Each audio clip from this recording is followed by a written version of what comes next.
Hello student, good morning. अब हम chapter पढ़ रहे थे 11th का, उसको कंटिन्यू करते हैं बेटा। तो चैप्टर पढ़ने से पहले मैं आपसे एक बात कहना चाहता था कि 11th वाले जो चैप्टर है उसमें काफ़ी स्टूडेंट का मैंने ये देखा गया है कि बहुत कम पढ़ रहे हैं, कमेंट वगैरह लाइक्स वगैरह बहुत कम आ रहे हैं बेटा। और मैं आपसे पहले से बता चुका हूँ कि जो टॉपिक पढ़ाया जा रहा है आप उस टॉपिक को ध्यान से पढ़ें। और बाकी कमेंट वगैरह जो लाइक और शेयर करना ये बिल्कुल है भूले। ये मतलब नहीं होता कि मैं नहीं कहूँ तो इसका मतलब आप वो नहीं करें। बाकी मैं नेक्स्ट वीडियो में आपसे 5 मिनट से अलग से बात करूँगा, उस टाइम में सब बातें करेंगे। लेकिन ये साथ साथ आप इस चीज़ को कंटिन्यू करते रहे, नोट्स वगैरह बनाते रहे बेटा। जो चीज़ें कराई जा रही है उसमें नो डाउट रियली लाइफ में आप इस चीज़ को अभी नोट नहीं करके बाद में करोगे।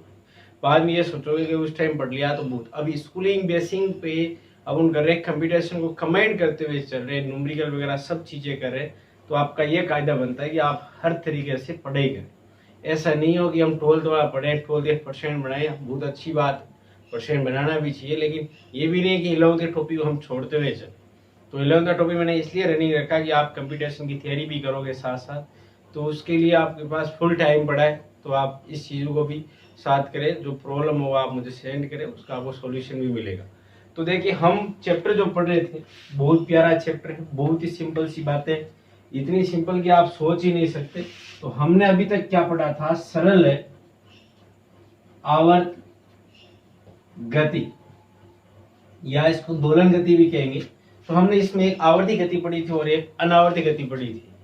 दोनों में क्या डिफरेंट था हमने बता चुके थे कि आवर्ती गति का मतलब होता है एक फिक्स टाइम के बाद कोई भी पिंड या कण उस गति को दोहराए।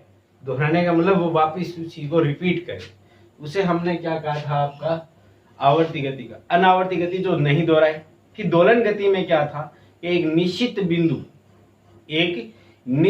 बिंदु याद रखना, एक निश्चित बिंदु जिसको कौन सी स्थिति कहा था? मध्य स्थिति के कण इर्द गिर्द गति करे एक निश्चित समय अंतराल में, तो हमें उससे क्या कहा था? दोलन या कंपन गति कहा था। चलो, फॉर एग्जाम्पल वगैरह हमने सब चीजें पढ़ ली थी। अब हम क्या पढ़ने जा रहे हैं तो वो ध्यान से सुने आप। अब हम पढ़ने जा रहे हैं बेटा कि सरल जो आवर्त गति है उसकी डेफिनेशन क्या है या वो कब परिभाषित होगी। तो देखिए, अब हम हमारी हेडिंग है सरल आवर्त गति, simple harmonic motion SHM, simple harmonic motion. अब देखिए, हम इसके बारे में पढ़ने से इसकी कंडीशन पता होनी चाहिए। अब चैप्टर यहां से रियली शुरू हो रहा है और मैं आपसे वादा करता हूं कि आपको प्रत्येक चीज बहुत बेहतर तरीके से समझ आएगी यदि आप साथ साथ पढ़ते जाओगे और साथ साथ चीजों को सुनते जाओगे। अब देखिए बेटा, सरल जो आवर्त गति है वो उसकी डेफिनेशन क्या है कि जब कोई याद रखना, जब कोई कण अपनी मध्य स्थिति के इर्द गिर्द एक निश्चित समय अंतराल बोलते, समय अंतराल में दोहराए। अब देखिए, निश्चित समय में ये दोहराएगा तो सही, लेकिन इसके साथ एक और बात सुने आप कि इसमें जो गति क्यों होगी। रीजन ये है कि गति होने का कारण क्या है। गति होगी तो एक फोर्स लगेगा, ये तो आपको 100% पता है, और फोर्स किस टाइप से लगेगा वो भी आपको देखना है। तो इसमें जो गति होती है उसमें एक फोर्स लगता है F, जिसको बोलते हैं प्रत्यानयन बल। क्या बोलते हैं? प्रत्यानयन बल। अब रियल में होता है क्या है, तो हम ये कहेंगे कि प्रत्यानयन बल व कण के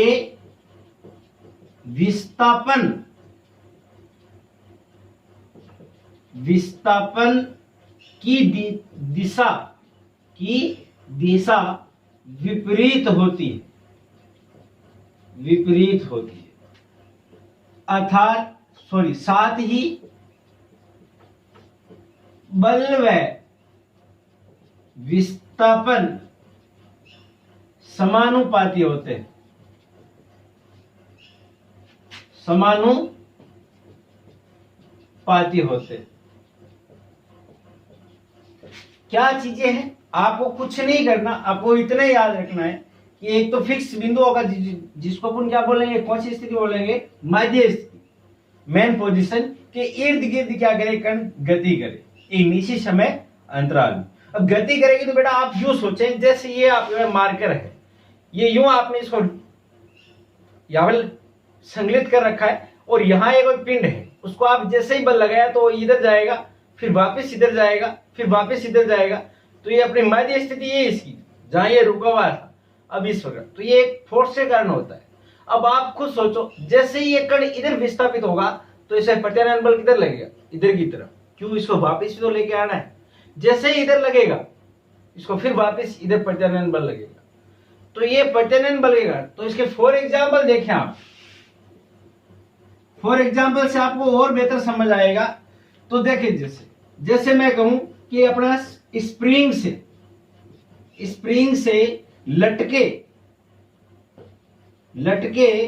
किसी द्रव्यमान के पिंड की गति, या यूं कहें कि सरल लोलक की गति। अब देखो इसका जैसे डायग्राम बना के बताऊं मैं अपने पास स्प्रिंग वाला, तो आपने ये दृढ़ सतह थी, स्प्रिंग बांध रखी आपने, और यहां स्प्रिंग के नीचे जस्ट आपने कोई m द्रव्यमान का कोई मास बांध रखा है। तो आप इसको, ये रुका हुआ है यहां पे बेटा, यहां रुका हुआ है, आप ध्यान से सुनना है इस क्वेश्चन को, रुका हुआ है तो इसका मतलब ये इसकी कौन सी स्थिति होगी अपने पास, मध्य स्थिति होगी। ये लो मध्य स्थिति, ध्यान से सुना, ये कौन सी स्थिति होगी इसकी, मध्य स्थिति। अब हम क्या करते हैं बेटा, इसको धीरे से फुस करते हैं, फुस करने मतलब एक बार आपने फोर्स लगाते हैं, जैसे आपने इसको फोर्स लगाया तो ये नीचे विस्थापित होगा। सपोज दैट ये नीचे कितना है अपने पास, x आया, यहां आ चुका पिंड,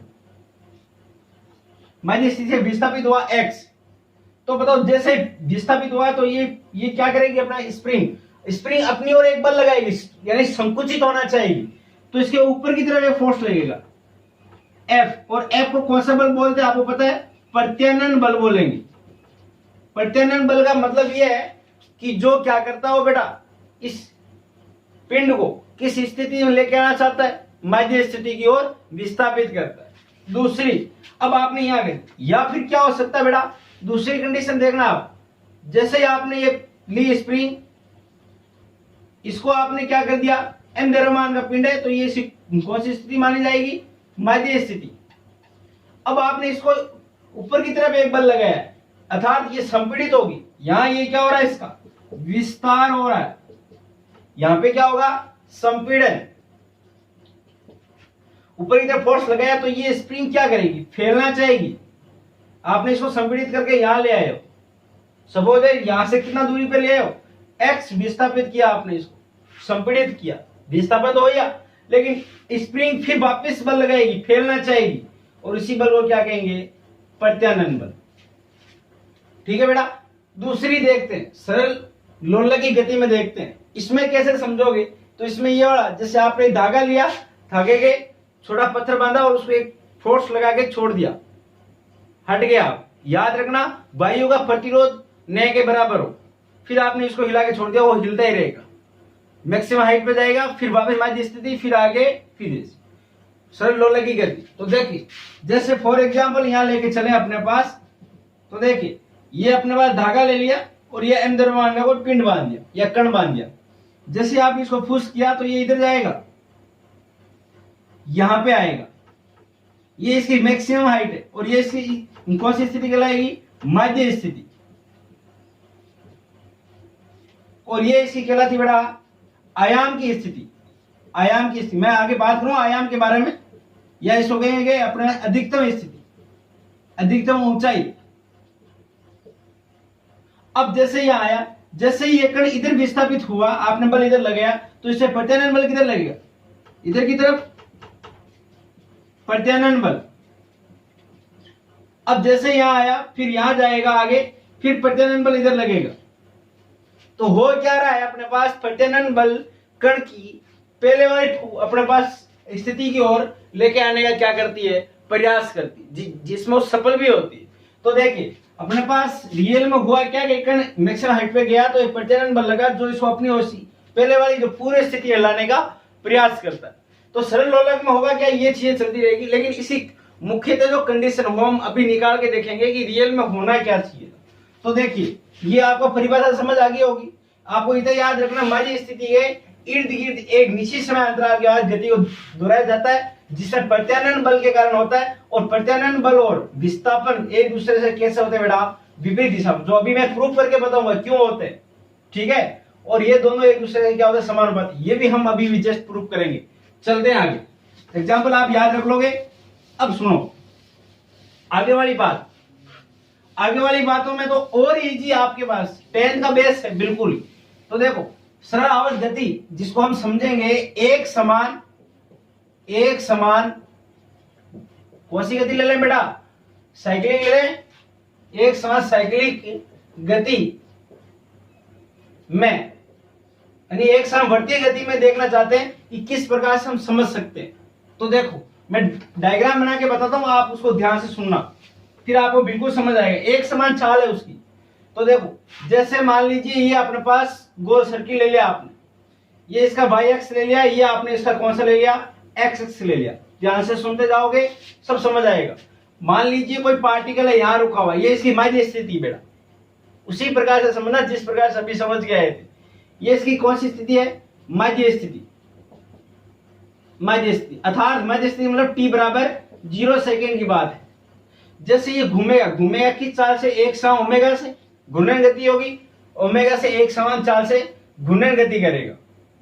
तो बोलो बेटा जैसे ये यहां घूर्णन गति करेगा तो सपोज दैट को t समय बाद, t सेकेंड, आफ्टर कितना, t सेकेंड, उसके बाद में मान लीजिए ये कण है जो आपका पार्टिकल्स यहां आ चुका है, p बिंदु यहां आ चुका है। अब बताइए p बिंदु यहां आया तो ये डिस्टेंस जो इसकी क्या होगी, रेडियस, इसको मान लो सपोज है a त्रिज्या है इसकी। त्रिज्या कितनी मान लिया आपने, a, त्रिज्या a है। तो हम क्या करते हैं बेटा, यहां से अपन देखना चाहते और यहां कोई ना कोई क्या बनेगा, अपना एंगल बनेगा जिसको हम क्या बोलेंगे, थीटा। अब थीटा क्या होगा, तो हम थीटा पहले यहां निकाल लेते हैं। तो हमें पता है कोण बराबर क्या होता है अपने पास, या यूं कहेगी चाल बराबर क्या होगा, कोणीय चाल। कोणीय चाल बराबर कोणीय विस्थापन बटा समय। तो बोलो यहां से यहां कण गया है, मान लो P डैश से P पर गया है, तो P से P डैश पे गया तो अपने पास कितना समय लिया इसने, T समय। कितना विस्थापित, कोणीय विस्थापन थीटा, तो चाल कितनी, कोणीय ओमेगा। तो फिर ओमेगा बराबर क्या बोलेंगे, थीटा अपॉन टी। तो बोलो थीटा बराबर कितना आ गया बेटा अपने पास, ओमेगा टी। सब ज्ञात कर सकते हो। तो इसका मतलब मैं थीटा बराबर यहां पे कितना लिख दूं अपने पास, ओमेगा टी लिख देता हूं। अब आप एक बार ध्यान से सुने, इस बात को गौर से सुने। मैं इस कण को यहां लाया हूं तो ये तो इसका कोणीय चाल चला है, विस्थापन इसका कोणीय हुआ, रेखीय कितना होगा। अब आपको सर मैं नहीं पता रेखीय कितना होगा, तो आप बताओ रेखीय का मतलब क्या हुआ, ये कण यहां से यहां गया, ये तो हमें निकालना है। तो इसने हाइट कितनी थी तय की है, इसने हाइट इतनी तय की, देखना P इसको दे देता हूं M, PM हाइट तय की इसने। PM का मतलब मैं बोल दूं इसको, ये कैपिटल YX, ये Y डैश। तो बोलो ये दूरी तय की इसने, इसका मतलब ये डिस्टेंस कितनी होगी आप, स्मॉल y। ये इसका यहां पे क्या होगा अपना, लंब होगा n। ये इसका क्या होगा, लंब, जिसको लंब पाद बोलते हैं, लंब पाद। अब बोलो अपने पास कितना हुआ, ये y चला। इसी प्रकार से आप सोचो, जैसे ये कण वापिस देखना, या ध्यान से सुनना आप, ये y है, y का अंक कब घटेगा कब बढ़ेगा, तो ध्यान से सुनना आप। जैसे ये p है, ये p डैश की ओर आएगा, धीरे धीरे आएगा यहाँ पे। तो बताओ जैसे मान लो धीरे धीरे यहाँ आएगा, तो यहाँ आया, यहाँ आते ये y इतना हो जाएगा, यहाँ आया इतना हो गया, यहाँ आया इतना हो गया, ये P यहाँ पहुंच गया, सपोज दैट P यहाँ पहुंच गया तो कितना y हो गया, पूरा पूरा a के बराबर। धीरे धीरे अपने पास P है वो P डैश की ओर आ रहा है, तो इसका मतलब हाइट धीरे धीरे बढ़ते बढ़ते यहाँ पे आते आते y कितना हो जाएगा 0। अब जैसे जैसे ये कण ऊपर उठा है y बढ़ा है, जैसे जैसे ऊपर उठा है y बढ़ा है, जैसे जैसे ऊपर उठा है y बढ़ा है, ऊपर उठा y बढ़ा। इसका मतलब क्या हुआ, y का मान धीरे धीरे बढ़ रहा है। जैसे यहाँ आएगा ये इसकी मैक्सिमम हाइट हो जाएगी, आयाम उच्चतम हाइट हो जाएगी, उसके बाद कण वापस y घटेगा। आप देख लो, जैसे आपने स्पीड ए से आगे बढ़ा तो y बढ़ा, फिर ऊपर बढ़ा y बढ़ा, यहाँ आया y a के बराबर हो गया। अब एक से बाहर हो जा नहीं सकता, बढ़ती गति कर रहा है एक समान। जैसे यहाँ आया फिर y बढ़ा, यहाँ आया, तो इसके एकदम सम्मुख बिंदु में यहाँ सोचूं, जैसे मान लीजिए P वाला बिंदु यहाँ होता तो भी कितनी दूरी होती है, इसकी हाइट y के बराबर होती। यहाँ होता तो भी y के बराबर होता, यहाँ होता तो भी y के बराबर होता। तो इसका मतलब हुआ क्या बेटा कि जो अपना मध्य स्थिति से जैसे कण जाएगा तो इसके विस्थापन में वृद्धि होगी, और वो किसके सापेक्ष मिलेगी आपको, y के सापेक्ष। अब दूसरा क्वेश्चन मैं वैसे आगे बताने वाला था लेकिन यहीं सुन लो। जैसे ये आपने कौन सी स्थिति ली, आपके एक्स एक्स पे कौन सी स्थिति आपने मध्य स्थिति ली, यदि इसी को y एक्स के सापेक्ष लेते तो विस्थापन कैसे मिलता आपको एक्स एक्स के सापेक्ष। तो आपने एक्स एक्स सापेक्ष क्या ली स्थिति, मध्य स्थिति, तो भाई आपको हाइट मिल रही है। उसी प्रकार से यदि आप मध्य स्थिति ये लेते तो यहाँ एक्स आपको क्या मिलता, विस्थापन। बाद में बात करते आगे। देखिए अब हमें क्या चाहिए, y चाहिए। हमें क्या चाहिए बेटा, y। तो बोलो लंब है कर्ण है, क्या y आ सकता है, जी सर। याद कीजिए आपने छोटी क्लासों में पढ़ा था लाल बटा कक्का। तो बोलो लंब बटा कर्ण क्या होता है आपका, लंब हमें पता है y, कर्ण हमें पता है त्रिज्या a। तो हम क्या बोले, वो आप सामान्य भाषा में लिख लोगे, माना वर्तीय पथ की त्रिज्या कितनी बेटा, कैपिटल A है, वो लिख दिया। तो बोलो कण का विस्थापन SHM कर रहे कण का विस्थापन। तो बोलो y बराबर, तो हम सबसे पहले बोले लंब बटा y बटा कर्ण a बराबर साइन थीटा, लेकिन हमें पता है y अपॉन a, थीटा कितना बेटा ओमेगा t। तो बोलो y बराबर कितना आ गया, a साइन फिर ओमेगा t। ये कण का क्या आ चुका बेटा, विस्थापन। कण का क्या आ चुका है, विस्थापन। अब बताइए ये विस्थापन आया है जब आपने किसके सापेक्ष लिया है, अपना मध्य स्थिति एक्स के सापेक्ष। यदि यही स्थिति आप किसके सापेक्ष लेके चलते, बाई एक्स की, तो आपको एक्स मिलता, तो हम बोल दे एक्स बराबर ए साइन ओमेगा टी बोल देते। समझ रहे बेटा, वो बाद की बात है। अब बताइए हमें क्या क्या ज्ञात करना था, अपने परिचालन बल ज्ञात करना। ये विस्थापन आया, एक बार विस्थापन का अवकलन करते तो क्या प्राप्त होता है, वेग। वेग का करते तो त्वरण। तो एक बार अवकलन करने पर तो कीजिए बेटा dy अपॉन, अवकलन किसके सापेक्ष करेंगे, टाइम के, तो dy अपॉन dt बराबर v बोल दूं, करेंगे a साइन का अवकलन कोस, तो कोस ओमेगा t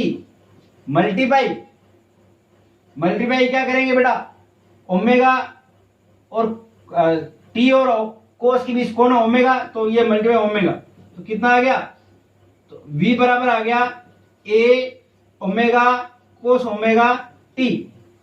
अब हमें वेग प्राप्त हुआ है, हमें ज्ञात करना है बल।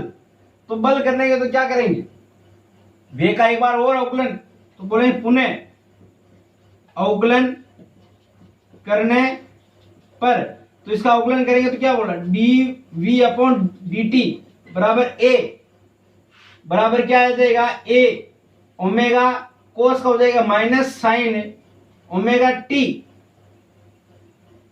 इंटू ओमेगा का भी होगा क्यों, कोस और टी बीच कोण ओमेगा, तो ओमेगा। तो फाइनली अपने पास त्वरण कितना आ गया अपने पास, माइनस ए ओमेगा का स्क्वायर साइन ओमेगा टी। ये त्वरण आ चुका बेटा, जो सरल आवत गति कर रहा है वो क्या आ चुका है, त्वरण। अब चलते हैं, हम जानते हैं बलमा से, बलमा जानते हो ना, बलमा एम ए, तो बोलो F बराबर M, ए का मान कितना होगा माइनस ए फिर ओमेगा का स्क्वायर साइन ओमेगा टी। समझ रहे हो बात को। अब इसको देखो F बराबर ये माइनस बार आ जाएगा ए एम ए ओमेगा की 2 साइन ओमेगा टी। क्या मैं इसको सिस्टम से लिख सकता हूं? आप बोलो यस सर, कैसे? तो हम क्या जानते हैं बेटा, y बराबर ए साइन ओमेगा टी, तो हम बोलेंगे F बराबर माइनस एम फिर ओमेगा की 2 और यहां ए साइन ओमेगा टी।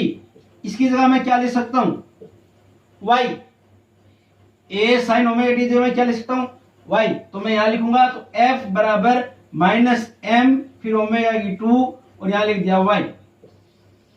अब देखो आप, m और ओमेगा कांस्टेंट है, m तो पिंड का द्रव्यमान फिक्स है और एक समान से चार्ज से चल रहा है, तो इसका ओमेगा भी क्या है, नियत। तो मैं यहां लिखता हूं, आप ध्यान से सुनना, क्या लिखता हूं, ओमेगा व m नियत है, तो f समानुपाती माइनस y। तो इसका मतलब F क्या है, F आपका वही बल आ गया, प्रत्यानयन बल। अब देखो बेटा, y की ये समानुपाती है, जो कि मैंने पीछे कहा था, मैंने पीछे यही तो कहा था कि बल किसके समानुपाती आएगा, विस्थापन के, और यहां त्वरण के भी तो क्या होता है, समानुपाती, F समानुपाती A। तो इसका मतलब F समानुपाती माइनस y। अब माइनस चिन्ह का मतलब क्या है वो देख लीजिए आप, विपरीत है। क्या मीनिंग है बेटा, विपरीत। और मैंने यही तो कहा था कि बल और विस्थापन एक दूसरे से कैसे होते हैं, विपरीत दिशा में, इसलिए ये माइनस चिन्ह किसके लिए आया, विपरीत। और ये बेटा याद रखना, ये चीज जो आपके F समानुपाती माइनस y आई है, ये सरल आवर्त गति की क्या है, मुख्य कंडीशन है, सरल आवर्त गति की शर्त है। याद रखना, शर्त क्या हुई, बल विस्थापन के समानुपाती दिशा में कैसे होते हैं, विपरीत होते हैं। तो ये बात आपको भी ध्यान रखनी। तो हमने क्या क्या पढ़ लिया बेटा, तो एक बार और सुन लीजिए वापिस, उसकी सरल आवर्त गति की परिभाषा और उसके लिए बल कैसे ज्ञात करते हैं, उसकी कंडीशन ज्ञात कर ली हमने, प्रत्यानयन बल कैसे निकालते हैं, तो वो आपको यहाँ पता होना चाहिए। तो आज आपने क्या सीखा, आपको इसी डायग्राम से केवल हम इतना सीखे कि y बराबर ए साइन ओमेगा टी। एक बार अवकलन किया, वे गया, फिर एक बार और किया, तो क्या गया, त्वरण। और F बराबर ए और एम ए को हम जानते हैं बलमा से, तो हमने यहाँ से ए का मान रख दिया, तो हमारे पास ये कंडीशन आ गई, जिस कारण हमने ये कह दिया कि ये तो कांस्टेंट है, और कांस्टेंट है तो इसका मतलब m और ओमेगा स्क्वायर कांस्टेंट, तो F समानुपाती माइनस y, जो ये बताती है कि सरल आवर्त गति है जिसमें बल और विस्थापन एक दूसरे से कैसे होंगे, अपोजिट डायरेक्शन में होंगे। इसीलिए तो कण ऊपर जाने के बाद वापस का, देखो जैसे एक पी है, पी यहाँ जाएगा, यहाँ जाने के बाद वापस यहाँ घूमेगा, फिर वापस यहाँ आएगा, फिर वापस यहाँ जाएगा, तो क्या हुआ, विविध दिशा में घूमता रहेगा, अपनी मध्य स्थिति की ओर गमन करेगा हर बार। ओके, तो ये आज के लिए इतना ही। बाकी नेक्स्ट क्लास में कल प्लान ऐसा है अपने कि इस चैप्टर का जो अगला टॉपिक होगा वो कंटिन्यू 1-1.5 घंटे का होगा, जिसके कारण इसमें क्या है कि बहुत लंबी लंबी चीजें तो एक साथ समझानी पड़ेगी, रो के समझाएंगे। आज इसलिए इतना समझाए कि आपको इसकी मुख्य शर्त पता चल जाए और ये अपना y बराबर इसका समीकरण पता चल जाए, ताकि कल अपनों बहुत ही ईजी हो जाए। अब इसमें कल आपको थोड़े बहुत यदि टाइम हो तो आप सरल आवर्त गति की कुछ कंडीशन, जैसे ओमेगा बराबर थीटा बराबर ये क्या होता है, आवर्ती क्या होती है, विस्थापन क्या होता है, कला क्या होती है, इसके बारे में थोड़ा आप देख लेना, ठीक है। बाकी मैं बताऊंगा, नो डाउट, कोई दिक्कत नहीं, लेकिन फिर भी आपको टाइम मिले तो आप इस चीज को नोट कर लेना। बाकी आपको पता है कमेंट वगैरह शेयर वगैरह वो सभी चीजें आपको करनी है, उसमें कोई दो राय नहीं।